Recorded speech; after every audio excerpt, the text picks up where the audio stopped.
Hi, this is Pete, or Kenshin1913, along with Mom. And this is another Cooking with Kenshin1913. What are we going to be making today? Well, we're getting ready for the holidays, and we do lots of baking of cookies. Mm-hmm.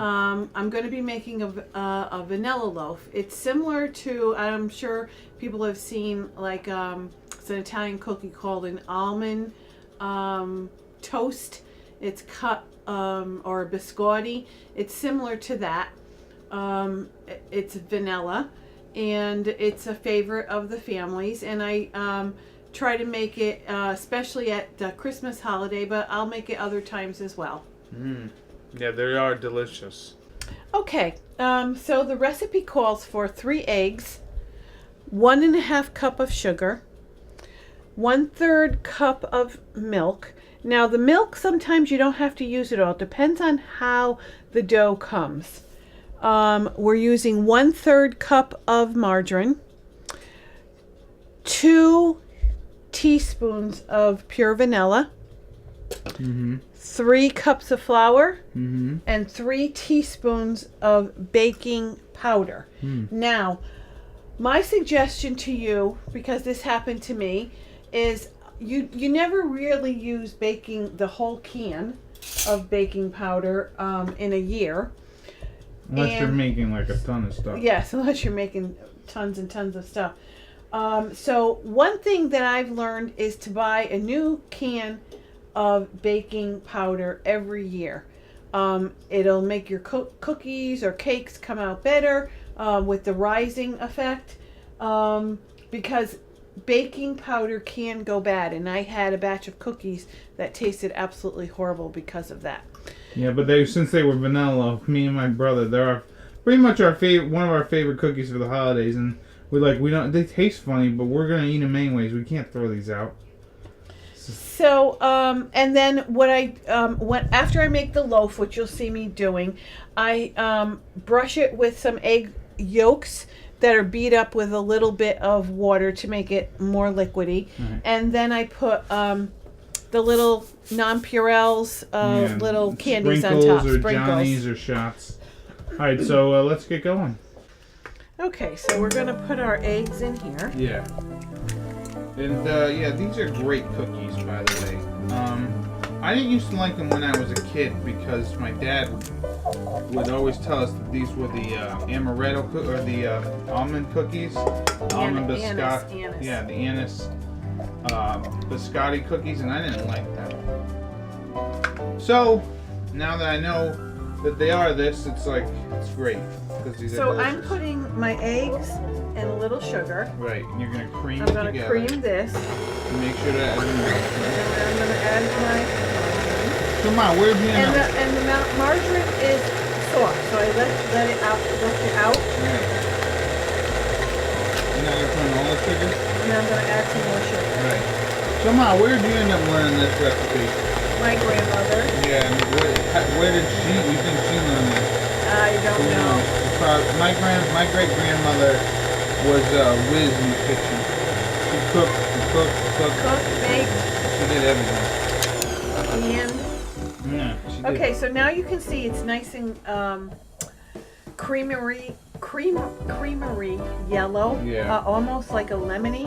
Right. And we're gonna now add our 2 heaping teaspoons of vanilla extract. Right. Now, what is a heaping teaspoon? It's just pretty much. I just let it kind of overflow a little bit. Alright. Yeah, these cookies. It's a vanilla cookie, so I think the more that we have vanilla in it, the better it tastes. Right. Yeah, these are excellent cookies. So we're incorporating that. Yeah. Now, one thing you want to make sure is with the next step with the flour, you got to make sure you put baking powder in too, right?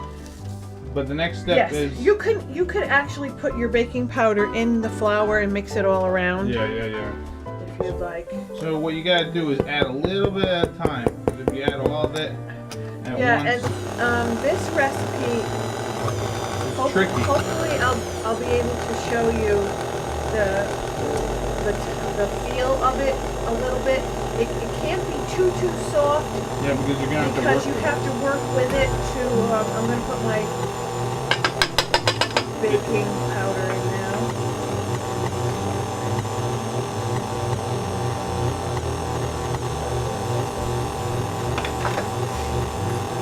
A little bit more of my flour. And remember, I had 1/3 of a cup of milk. You're just going to add a little bit in. You're probably not going to use it. Yeah. Just about half. Okay, this looks pretty well done. Yeah. So now you gotta touch it, and what are we looking for when you touch it? We're looking for it will feel a little sticky to the hands, but it won't. Hopefully, won't come off on your hands. Right. Okay, because then what we have to do is to roll this into logs. This is probably okay if you can kind of see the consistency, you know, and it's a little sticky to the hands, but we're going to add a little bit more flour. Okay, so I'm going to scrape down my paddle. Just get rid of all the excess dough on there. Yeah, all My mom the goodness. My mom already floured up a little bit the surface you're going to be using. Pretty much use any surface that you want, as long as. I used to use a piece of Formica board. Right. Then I bought a little piece of marble for myself. Mm-hmm. Didn't get to use it because we ended up getting this nice marble countertop. Right. So now my mom's gonna scrape the sides. Now this is actually fun. I guess this is sort of a fun part if you know what you're doing.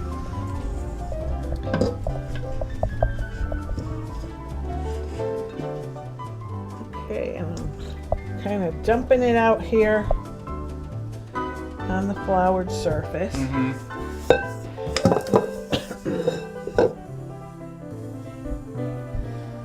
So this pretty much makes about 3 loaves, and each loaf can probably make, I don't know, probably about. Depends on how thick you cut them. Right. Because at the end you're gonna, well, we'll show you. But anyways, one other thing you want to do is preheat your oven to 350. Because these are probably going to bake about 20 minutes. This is also one of the cookies that once you slice it, kind of like a biscotti, if you want to, you can cook the loaves, slice it, and then put them back in the oven to toast a little more. Mm-hmm. I don't really do that. Yeah, we actually like it a little soft, a little chewy. So now we're going to, play with our dough a little bit. Mm-hmm. To incorporate a little bit more flour. Now that's not really kneading, you would call, right now? Mildly. Yeah. Not a lot. But yeah, it is a little bit of kneading. Yeah. I'm not exactly Then we're sure gonna get it to a point where we're gonna pinch off so that we have pretty much 3 equal parts. Right. Okay? Then what? Then we're gonna play with this one a little bit. Yeah. You want to kind of incorporate most of that flour, and it shouldn't be tacky to your hands anymore. Right. So about like that. Could be a little longer because then we're going to put it on the cookie sheet and pat it down. Right. And do these rise a lot? They will because of the bacon powder. So yeah, let's show you what we do now, and then we can. I'm going to put it on my nice Silipat that Peter bought me. Yeah. Or you can use your parchment paper, which I'm still partial to. Yeah. Well, works really well. This isn't a replacement. It's just something easier to use. So as you can see, you probably want it. See, it's about a 1/2 inch thick or so. And I'm gonna now do the next. I usually probably do 2 logs on a sheet. Yeah. You don't want to crowd them because if they do puff up, depending on how high they puff. Mm-hmm. And then the next step we would do is we would take some egg whites that you might have left over from some other cookies, or it's an egg yolk actually. Egg yolk, and you would, if you haven't, you separate the yolk, and then you add just a dash of water, which we've already done, and then we're going to pretty much egg wash or egg white. I think it's egg wash. We egg wash the top, and then we add some sprinkles. Now you could just, or Johnny's or shots or whatever the hell you call it. We used to have an episode of.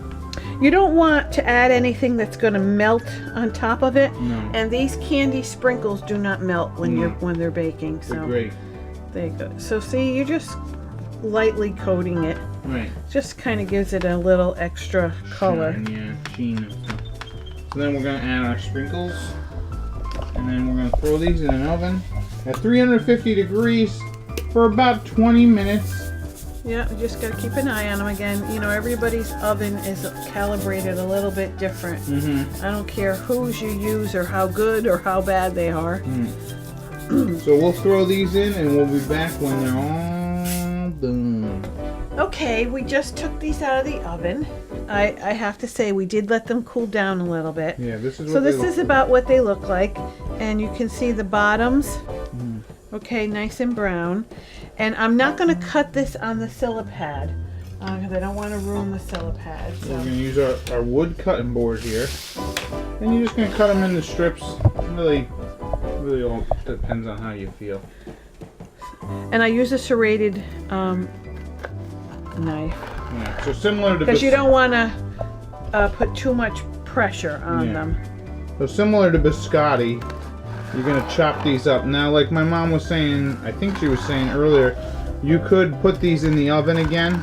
You could put them on their side like this and let them toast more. But we don't like to do that because we like a nice soft cookie.